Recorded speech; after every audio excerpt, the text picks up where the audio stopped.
வணக்கம். நான் mini garden Gowri. இன்னைக்கு எம்ஜி கிச்சனில் மல்லிகைப்பூ மாதிரி இட்லி நல்லா சாஃப்டாக மிக்சியிலேயே மாவு அரைச்சி எப்படி செய்கிறது அப்படின்றத பற்றின வீடியோ தான். வாங்க வீடியோக்குள்ளே போகலாம். இட்லி பார்த்திங்கன்னா நல்லா சாஃப்டாக புசு புசுன்னு சூப்பராக இருக்கும். ஏற்கனவே நம்ம சேனலில் ரேஷன் அரிசியில் இட்லி மாவு எப்படி அரைக்கிறது அப்படின்ற வீடியோ போட்டிருக்கோம். அந்த வீடியோவில் பார்த்திங்கன்னா மிக்சியில் மாவு அரைச்சி காட்டுங்கன்னு நிறைய பேர் கமெண்ட் பண்ணியிருந்தீங்க. இது உங்களுக்கான வீடியோ தான். வாங்க வீடியோக்குள்ளே போகலாம்.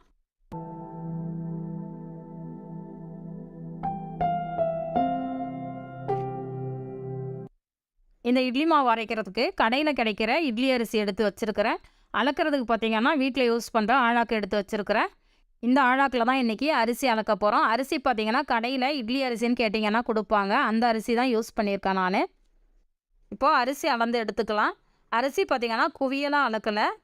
அளந்துட்டு இந்த மாதிரி கை வச்சு இப்படி சமமாக இது பண்ணிக்காங்க. ஆழாக்குக்கு பார்த்திங்கன்னா சமமாக எடுத்துருக்கிறேன், குவியலாம் எடுக்கலை. இப்போ இந்த அரிசியை வேற ஒரு பாத்திரத்தில் போட்டுக்கலாம். இதே மாதிரி நீங்கள் ஆழாக்கில் டம்ளரில் எதில் அரிசி அளக்குறீங்களோ அதுக்கு சமமாக அரிசி அளந்து எடுத்துக்கோங்க. அரிசியோட அளவு பார்த்திங்கன்னா 4 அழாக்கு எடுத்துக்கோங்க. 4 அழாக்கு அரிசிக்கு உளுந்து பார்த்திங்கன்னா ஒரே ஒரு டம்ளர் உளுந்து தான் போட போகிறோம். இப்போ 4 அழாக்கு அரிசி எடுத்தாச்சு. இது அப்படியே இருக்கட்டும்.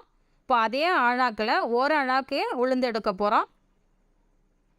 உளுந்து பார்த்திங்கன்னா நல்லா குவியலாம் எடுத்துக்கோங்க. இங்கே பாருங்கள், இந்த மாதிரி கொஞ்சம் குவியலாக எடுத்துக்கோங்க உளுந்து.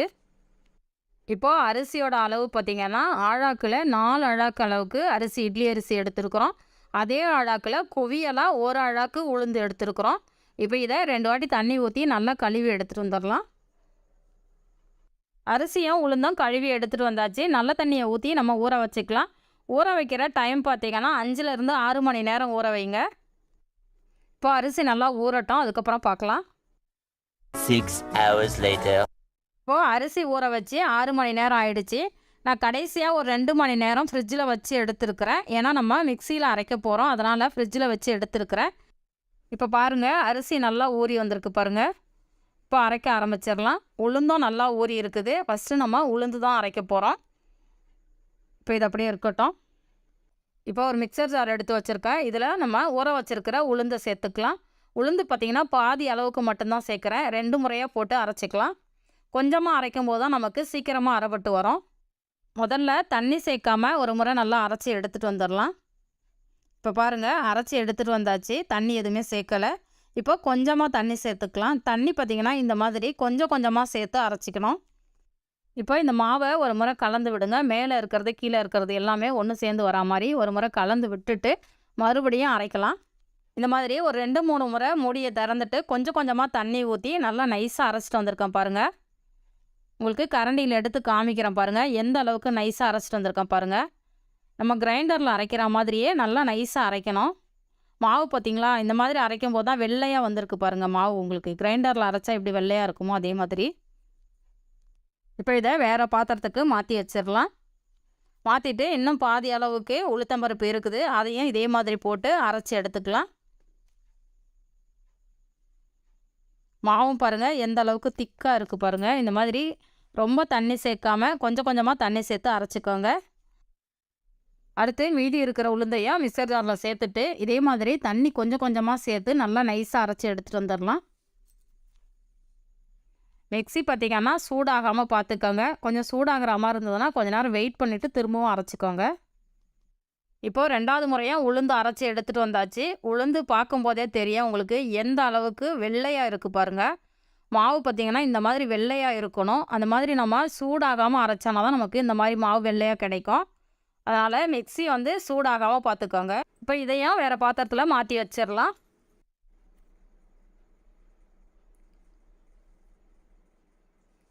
இப்போ உளுந்தும் அதில் சேர்த்தாச்சு. அடுத்து அரிசி அரைக்க ஆரம்பிச்சிடலாம்.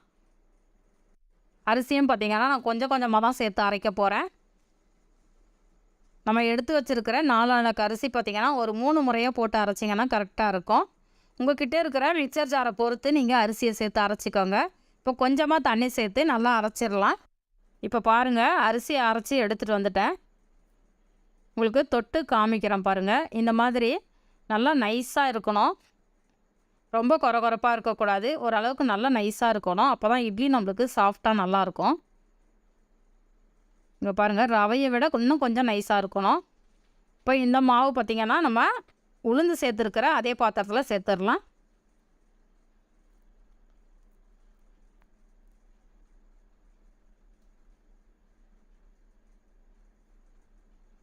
இப்போ இன்னும் இருக்கிற அரிசியை 2 முறையாக போட்டு அரைச்சிக்கலாம். இப்போ இது அப்படியே இருக்கட்டும். அடுத்து 2வது முறையும் அரைச்சி எடுத்துகிட்டு வந்தாச்சு. இதையும் நம்ம அந்த உளுந்து மாவோடையே சேர்த்துடலாம். 3வதாக கொஞ்சம் அரிசி இருக்குது, அதையும் போட்டு அரைச்சி எடுத்துகிட்டு வந்துடலாம். இப்போ பாருங்கள், 3வது முறையாக இருந்த அரிசி எல்லாமே போட்டு அரைச்சி எடுத்தாச்சு. இப்போ நம்மளோட இட்லி மாவு ரெடி ஆகிடுச்சு. இப்போ இந்த மாவு எல்லாத்தையுமே வழித்து போட்டுடலாம். அடுத்து இந்த இட்லி மாவுக்கு தேவையான அளவுக்கு உப்பு சேர்த்துக்கலாம். உப்பு பார்த்திங்கன்னா நான் கல் உப்பு சேர்க்குறேன். இப்போ இதை சேர்த்துட்டு கை வச்சு நல்லா கலந்து விடணும். கலக்கிறது பார்த்திங்கன்னா ஒரே பக்கமாக நல்லா அடித்து கலந்து விடுங்க. மாவு பார்த்திங்கன்னா இந்த பக்கம் அந்த பக்கம் மாற்றி மாற்றி கலக்காதீங்க, ஒரே பக்கமாக அடித்து கலந்து விடுங்க. இப்போ நான் கலக்கிறேன் பாருங்கள், அந்த மாதிரி கலந்து விடுங்க. இந்த மாவு கலக்கிறது பார்த்திங்கன்னா ஒரு 3லேருந்து 5 நிமிஷம் வரைக்கும் இந்த மாதிரி நல்லா அடித்து கலந்து விடுங்க. அப்போ தான் நமக்கு கிரைண்டரில் அரைச்சா எப்படி வருமோ மாவு அந்த மாதிரி பொங்கி வரும். நீங்கள் லைட்டாக கலந்து வச்சிட்டிங்கன்னா மாவு பொங்காது. இப்போ பார்த்திங்கன்னா மாவு நல்லா கலந்து வச்சாச்சு. மாவுக்கு மேலே நம்ம கலந்து வச்சதுக்கப்புறம் பார்த்திங்கன்னா ஒரு 5 நிமிஷத்துக்குள்ளேயே இந்த மாதிரி பபுள்ஸ் மாதிரி மேலே வர ஆரம்பிக்கும். அந்த மாதிரி வந்ததுன்னா நம்ம சரியான பதத்தில் மாவு அரைச்சிருக்கோன்னு அர்த்தம். இப்போ பாருங்கள், உங்களுக்கு பார்த்தாலே தெரியும், சின்ன சின்னதாக பபுள்ஸ் வருது பாருங்கள். இப்போ மூடியை போட்டு மூடி வச்சிடலாம். இது ஒரு 8லேருந்து 10 மணி நேரம் நல்லா புளிக்கட்டும். காலையில் பார்க்கலாம். இப்போ நம்ம நைட்டு மாவு அரைச்சி வச்சோம். காலையில் இப்போ ஓப்பன் பண்ணி பார்க்கலாம் நம்ம அரைச்சி வச்ச மாவு எப்படி இருக்குன்னு. இங்கே பாருங்கள், எந்த அளவுக்கு சூப்பராக மாவு பொங்கி இருக்குது பாருங்கள். உங்களுக்கு பார்த்தாலே தெரியும், நேற்று நைட்டு நம்ம அரைச்சி வைக்கும்போது எந்த அளவில் இருந்தது, இப்போ எந்த அளவுக்கு மாவு ஃபுல்லாக பொங்கி இருக்குது பாருங்கள். நான் சொல்லியிருக்கிற அளவுகளில் அந்த டிப்ஸ் எல்லாம் ஃபாலோ பண்ணி நீங்களும் மாவு அரைச்சிங்கன்னா இந்த மாதிரி சூப்பராக மாவு பொங்கி வரும். இட்லியும் நல்லா புசு புசுன்னு இருக்கும். இப்போ கரண்டி வச்சு எடுத்து காமிக்கிறேன் பாருங்கள், மாவு எந்த அளவுக்கு சூப்பராக இருக்குது பாருங்கள்.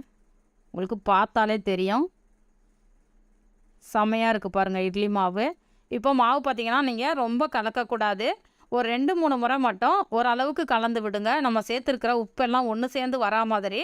இப்போ நான் கலக்கிறேன் பாருங்கள், மாவு இந்த மாதிரி லைட்டாக மட்டும் கலந்து விடுங்க. ஃபுல்லாக அடிச்செல்லாம் கலக்காதீங்க மாவு. பாருங்கள், இந்த மாதிரி ஒரு 2-3 முறை கலந்தீங்கன்னா போதும். அவ்வளோதான், இட்லி ஊற்ற ஆரம்பிச்சிடலாம். இப்போ இட்லி ஊற்றுறதுக்கு இட்லி தட்டெலாம் எடுத்து ரெடியாக வச்சுருக்கேன். இட்லி பாத்திரத்தில் தண்ணி ஊற்றி வச்சுருக்கேன், அது கொதிச்சிட்டு இருக்குது. இப்போ இட்லி தட்டில் எண்ணெய் தடவிக்கலாம். எண்ணெய் பார்த்திங்கன்னா ரொம்ப இல்லை, லைட்டாக தடவினாலே போதும். இப்போ மாவை எடுத்து கொஞ்சம் கொஞ்சமாக இதில் ஊற்றிக்கலாம். ரொம்ப வழிகிற மாதிரி ஊற்றாதீங்க, கொஞ்சம் கம்மியாகவே ஊற்றுங்க. அப்போ தான் நமக்கு இட்லி ஒன்றோட ஒன்று ஒட்டாமல் தனித்தனியாக வரும். மாவு ரொம்ப வழியே ஊற்றிட்டிங்கன்னா இட்லி ஒன்றோட ஒன்று ஒட்டிக்கும். இப்போ இட்லி பாத்திரத்தில் தண்ணியும் பாருங்கள் நல்லா சூடாயிடுச்சு. இந்த மாதிரி தண்ணி நல்லா கொதிக்கும் போது இட்லி ஊற்றி வைங்க, அப்போ தான் நமக்கு இட்லி சீக்கிரமாக வெந்து வரும். இப்போ நம்ம ஊற்றி வச்சுருக்கிற மாவு இதில் வச்சிடலாம். இட்லி ஊற்றி வச்சதுக்கப்புறம் மூடியை போட்டு மூடிட்டு ஒரு 10 நிமிஷம் கழித்து பார்க்கலாம். இந்த இட்லி பார்த்திங்கன்னா ஒரு 10 நிமிஷத்துலேயே வெந்துடும். கரெக்டாக 10 நிமிஷம் கழித்து பார்த்திங்கன்னா இட்லி சூப்பராக வெந்திருக்கும்.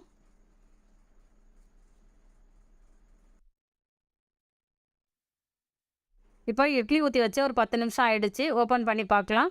இட்லி பாருங்கள் எந்த அளவுக்கு சூப்பராக வெந்து வந்திருக்கு பாருங்கள். இட்லி பார்க்கும்போதே தெரியும் உங்களுக்கு எந்த அளவுக்கு சாஃப்டாக இருக்குன்ட்டு. இந்த மாதிரியே நான் சொன்ன அளவுகளில் மிக்சியில் நீங்களும் உங்கள் வீட்டில் மாவு அரைச்சி பார்த்துட்டு உங்களுக்கு இட்லி எப்படி வந்தது அப்படின்றத கமெண்ட்டில் சொல்ல மறக்காதீங்க. இப்போ இந்த இட்லியெல்லாம் கொஞ்சம் ஆறட்டும், நம்ம வேறு பிளேட்டுக்கு மாற்றிக்கலாம்.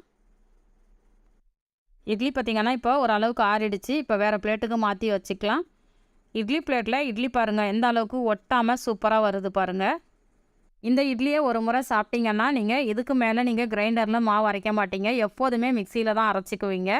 மிக்சியில் அரைச்சிங்கன்னா யாரும் நம்ப கூட மாட்டாங்க, அந்த அளவுக்கு இட்லி நல்லா சாஃப்டாக சூப்பராக இருக்கும். இப்போ ஒரு இட்லி எடுத்து உங்களுக்கு புட்டு காமிக்கிறேன் பாருங்கள். இட்லி உங்களுக்கு பார்க்கும்போதே தெரியும் எந்த அளவுக்கு சாஃப்டாக பஞ்சு மாதிரி இருக்குது பாருங்கள். இட்லி கிரைண்டரில் அரைச்சா எப்படி இருக்குமோ அதே மாதிரி இருக்குது.